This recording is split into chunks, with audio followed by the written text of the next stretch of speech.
अस्सलाम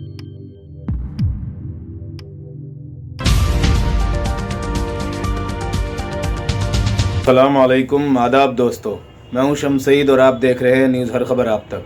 दोस्तों, आपको हम मौका ब मौका और टाइम टू टाइम बीच बीच में दिखाते रहे हैं कि लगातार गोदी मीडिया किस तरह से पूरी दुनिया में, हिंदुस्तान में भ्रम फैलाता रहा है। सच और झूठ से ऊपर उठकर ये सीधे तौर पर भ्रम फैलाने में मसरूफ़ है, पूरी तरह से बिजी है।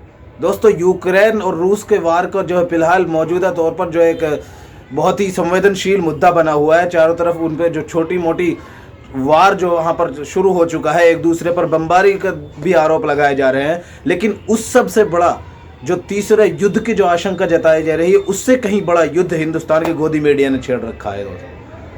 इसी सब को लेकर पूरी दुनिया में हिंदुस्तान की बेइज्जती हो रही है, पूरी दुनिया में हिंदुस्तान की जो है थितरोलोजी हो रही है पूरी तरफ से। एक तरफ जहाँ वहाँ पर जो पूरे छात्र हिंदुस्तान के वहाँ तकरीबन 20,000 लोग और 20,000 तकरीबन वहाँ पर जो छात्र हैं वो परेशान हैं, वो फंसे हुए हैं। उनको निकालने के बजाय, उनके ऊपर सवाल खड़े करने के बजाय, हुकूमत से सवाल पूछने के बजाय कि उनके लिए हुकूमत क्या कर रही है, क्या कोई लाहिया अमल बनाया गया है, क्या उनके लिए गाइडलाइन जारी की है, कोई उनको कंट्रोल रूम या हेल्पलाइन नंबर जारी किया है, कहाँ से वो कॉन्टैक्ट करें, इस सब सवालों को पूछने के बजाय गोदी मीडिया पूरी तरह से अपने वही भ्रमित और नेगेटिव सोच में लग गया है। पुतिन फ्लावर नहीं फायर है, ये है वो है, फलान ढिमकान, पता नहीं कौन कौन से जो है उनको शुरू कर दिया है इन्होंने अपनी। वो सारी चीज़ें हम आपको दिखाएंगे। आप देखिए वहाँ पर हिंदुस्तान के छात्र किस तरह से फंसे हुए और सीधे तौर पर वहाँ पर वीडियोस बना कर विरोध कर रहे हैं। हिंदुस्तान की जो हुकूमत है वो पूरी तरह से उनसे बेखबर है और उसके खिलाफ वो लगातार प्रोटेस्ट कर रहे हैं, वो हेल्प मांग रहे हैं, वो लगातार यही रिक्वेस्ट कर रहे हैं कि हमें जो है वापस हिंदुस्तान लाया जाए। लेकिन हिंदुस्तान की जो हुकूमत है वो उत्तर प्रदेश के चुनाव में इतना व्यस्त है, इतनी बिजी है, पूरे हुक्मरान इतने व्यस्त हैं कि उन्हें कोई लेना देना नहीं है वहाँ पर क्या होता है क्या नहीं होता है, उससे कोई उन्हें नहीं है। सीधे तौर पर वो अपने चुनाव में बिजी हैं और इधर गोदी मीडिया जनता में डर और खौफ फैलाने में बिजी है। ये वीडियो देख लीजिए आप, ये यूक्रेन से हिंदुस्तानी छात्रों ने ही बनाकर भेजा है। आप ये वीडियो देख लीजिए किस तरह की गुहार लगा रहे हैं और वहाँ पर लगातार आपने हिंदुस्तान के जो हुक्मरान हैं उनसे किस तरह की अपील की जा रही है और उनके माँ बाप और पीड़ित परेशान हैं। लेकिन हिंदुस्तान के जो हुक्मरान हैं, हिंदुस्तान के जो नेता हैं, सत्ताधारी पार्टियां हैं, वो पूरी तरह से चुनाव में मस्त हैं। आप ये वीडियो देख लीजिए। Good morning, my name is Ayesha Shaikh. मेरा नाम आयशा शेख है। मैं गुजरात से हूँ। मेरा घर भरूच में है और मैं यहाँ यूक्रेन में फंसी हुई हूँ। हम रह रहे हैं टर्नोपिल में। हमारा एड्रेस है चेकिवस्कोहो त्रेक्सेदेवित, चेकिवस्कोहो 39, फ्लैट नंबर 57, टर्नोपिल्स का ओब्लास्ट 46002।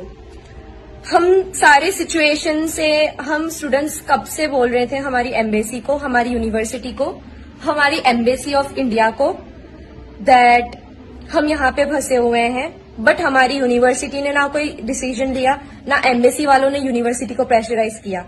अभी सिचुएशन ऐसी हो चुकी है कि मार्शल लॉ लगने वाला है। यहाँ पे इमरजेंसी सिचुएशन हो गई है, यहाँ पे साइलेंसर्स बज रहे हैं और मैं और मेरे साथ में मेरी 2 रूममेट्स हैं, आशिता और दिव्या। आशिता जो है वो राजस्थान से है, दिव्या जो है वो मध्य प्रदेश से है। हम सारे बच्चे यहाँ पे स्टक हुए हैं। अभी हमारी यूनिवर्सिटी हमें बोला है दैट आपकी यूनिवर्सिटी अब जाकर ऑनलाइन हो रही है, जब सारी सिचुएशन खराब हो चुकी है। प्लीज आप लोग हमें मदद करें। हमें कुछ नहीं पता, हमारी सारी फ्लाइट्स कैंसिल हो चुकी हैं और हमें कुछ नहीं पता कि हम वापस इंडिया कैसे जाएं। जितने भी बच्चे जो आज जाने वाले थे एयर इंडिया से, एयर इंडिया आई ही नहीं, वो पहले से ही क्यू आकर ही वापस चली गई और सारे बच्चे क्यू में भी फंसे हुए हैं। हम हमारी गवर्नमेंट से अपील कर रहे हैं कि हमें इवैक्यूएट करें। प्लीज पैसों को ना देखें, हमारी लाइफ ज्यादा मैटर करती है। हम यूक्रेन से पढ़ाई कर रहे हैं। हमारी गवर्नमेंट को प्लीज हमें बचाने के लिए कुछ ना कुछ जरूर करना चाहिए। प्लीज हमें इवैक्यूएट करें। हम यहाँ पे बहुत फंसे हुए हैं, सिचुएशन बिल्कुल भी सही नहीं है। देखकर समझ गए होंगे और अंदाजा लगा लिया होगा कि वहां पर जो छात्र हैं वो कितने परेशान हैं और किस कदर वो परेशानी के आलम में है। वहां पर जो है इमरजेंसी जैसा एक दौर हो गया है। एक तरह से वहां पर आपातकालीन स्थिति बनी हुई है। एक तरफ से जो वहां पर जो है एक दूसरे के खिलाफ लड़ा के तैयार है, वहां पर जो है लड़ाई शुरू हो रखी है। लेकिन जो ये हिंदुस्तान का गोदी मीडिया है वो जनता को साहस दिलाने के बजाय चारों तरफ से उनकी कोशिश हो रही है कि दोनों देश लड़े ना, दोनों देश आपस में जो है युद्ध ना करें। ये बहुत बड़ा नुकसान हो जाएगा और पूरी दुनिया का नुकसान होगा। ऐसा नहीं कि हिंदुस्तान का नहीं होगा, हिंदुस्तान में भी लगातार आशंकाएं बढ़ती जा रही है कि पेट्रोल, डीजल और अन्य जो व्यवस्थाएं हैं जिनको बहाना बनाकर हिंदुस्तान में महंगाई पहले ही कमर तोड़ रही है, और उनको बहाना बनाकर जो हिंदुस्तान की हुकूमत लगातार महंगाई बढ़ाती जा रही है। कोरोना को लेकर दुगनी तिगनी 4 गुना तक की कीमतें बढ़ गई है, और अगर ये तीसरा युद्ध हो जाता है तो हिंदुस्तान की जनता जो पहले ही त्रासदी का शिकार है, कोरोना जैसी त्रासदी का शिकार है, लेकिन अगर ये युद्ध खुद हो भी जाता है तो इससे और ज्यादा दोगुनी मार पड़ेगी। वहीं जो हिंदुस्तान का गोदी मीडिया है वो लगातार पूरी दुनिया में भ्रम फैलाने में मस्त है। हम आपको कुछ उनके स्क्रीनशॉट दिखा देते हैं और कुछ लोगों ने किस तरह से उनके मजाक उड़ाया है, आप देखिए और खुद अंदाजा कीजिएगा।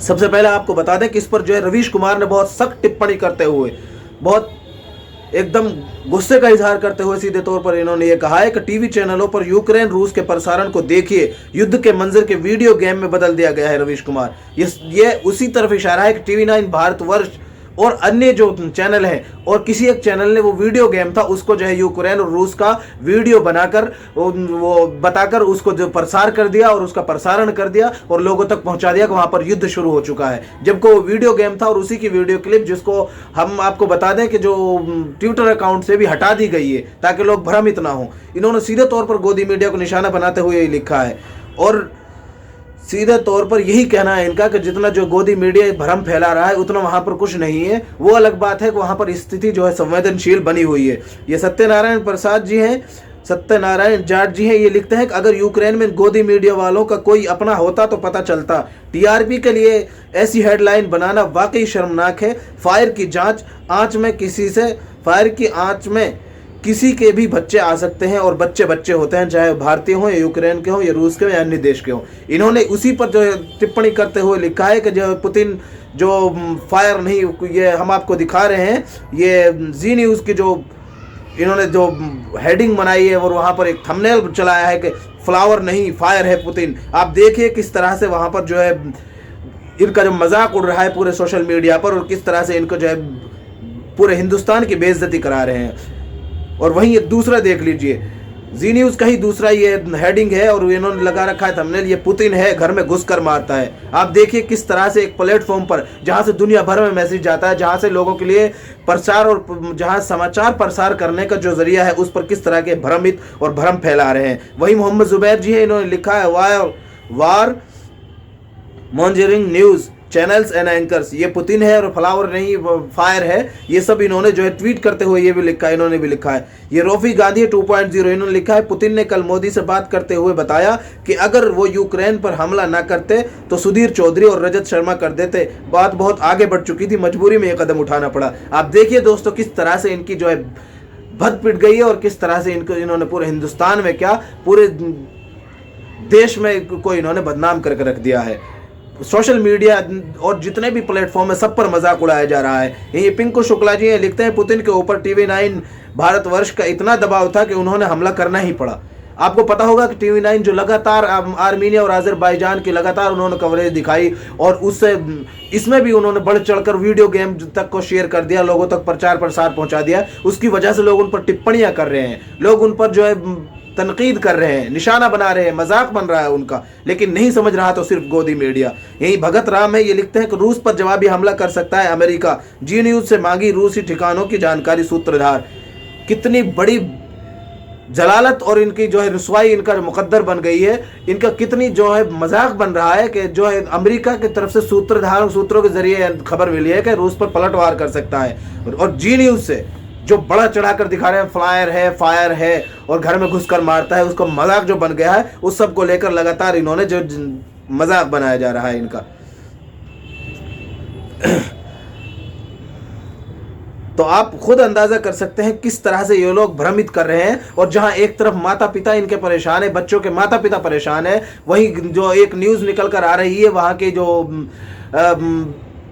पूरे देश से जगह जगह से छात्र वहां पर पहुंचे हुए हैं। हिंदुस्तान का एक इलाका है मेवात, वहां के नूह जिले के भी तकरीबन 60 से 70 छात्र फंसे हुए हैं। वहां की भी खबरें मिल रही है, वहां पे माता पिता परेशान है। उत्तर प्रदेश से भी लगातार न्यूज़ 18, वो न्यूज़ 24 ने और कई सारे चैनलों ने दिखाया कि वहां पर जो माता पिता है और पेरेंट्स है वो किस तरह से परेशान है अपने बच्चों के लिए। वहीं दूसरी तरफ गोदी मीडिया का क्या इस सब चीज़ को लेकर कितना जो संजीदा है, कितना जो है इसको संगीन मसले को कितना मजाक में ले रहा है। टीआरपी के चक्कर में किस कदर गिर गए हैं ये लोग, आप देख सकते हैं। आप लोग सारे मामलात को देखकर, ये तो कुछ चंद मिसालें हैं, अगर सुबह से शाम तक आप देखेंगे तो आप अंदाजा करेंगे किस तरह से जो वहां पर मजाक बन रहा है और ये लोग भ्रम फैला रहे हैं, उसका आप तसव्वुर भी नहीं कर सकते। टीवी 9 भारतवर्ष का भी हम आपको एक ट्वीट दिखा देते हैं स्क्रीनशॉट, कि उन्होंने किस तरह से लिखा है कि टीवी 9 भारतवर्ष की जो आशंकाएं थी वो पूरी उतरी। यानी इन्होंने इस बात से खुद एतराफ़ कर रहे हैं कि पहले से ही भ्रम फैलाना शुरू कर दिया था।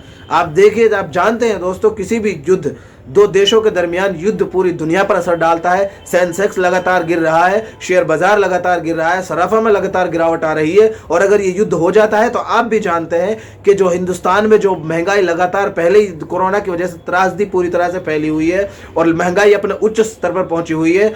और अगर ये युद्ध हो जाता है जिस तरह से आशंकाएं जताई जा रही हैं, तो कितना बड़ा नुकसान एक मिडिल क्लास फैमिली का होगा, मध्यम वर्ग को कितना नुकसान उठाना पड़ेगा। क्योंकि मध्यम वर्ग आमतौर से जो दिहाड़ी मजदूर और जो परमानेंट जो सैलरी में जो काम करते हैं, उन लोगों की सैलरियां और उनमें तो कोई इजाफा होगा नहीं, उनमें तो कुछ बढ़ोतरी होगी नहीं। लेकिन जो महंगाई है और त्रासदी है, दोनों की मार पड़ेगी। जो पेट्रोल डीजल के बारे में बताया जा रहा है, उसकी भी कीमतें 2 गुना, तकरीबन कई गुना बढ़ने की आशंकाएं जता रही हैं अगर ये वार हो जाता है तो।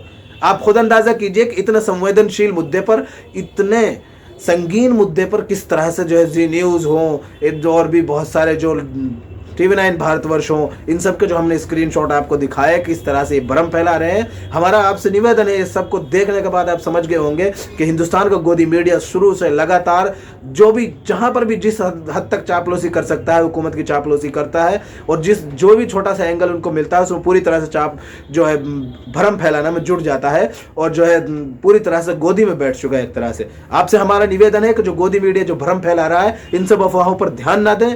और यही निवेदन है कि दुआ कीजिए और कि इस तरह की कोई स्थिति ना आए। जो वहाँ पर हिंदुस्तानी फंसे हुए हैं उनको खैर के साथ, उनको जो है उनके लिए हमारी शुभकामना है। और हुकूमत से भी यही रिक्वेस्ट है कि उनको जो है हिंदुस्तान वापस लाने की सब जो व्यवस्था है वो की जाए और उनको जल्द से जल्द हिंदुस्तान लाया जा सके। और अंत में हमारा आपसे निवेदन है कि आप इस वीडियो को ज़्यादा से ज़्यादा लोगों तक फैलाएं और पहुँचाएँ, ताकि लोगों को पता चल सके कि गोदी मीडिया जो भ्रम फैला रहा है ये सिर्फ और सिर्फ झूठ है और सिर्फ झूठ का पुलंदा है। दोस्तों, आप इस वीडियो को जो है इसको हमारे इस चैनल को सब्सक्राइब कीजिएगा दोस्तों, और इस वीडियो को लाइक कीजिएगा। अगर आप इस खबर को फेसबुक पर देख रहे हैं तो हमारे फेसबुक पेज हर खबर आप तक को ज़रूर लाइक और फॉलो कीजिएगा।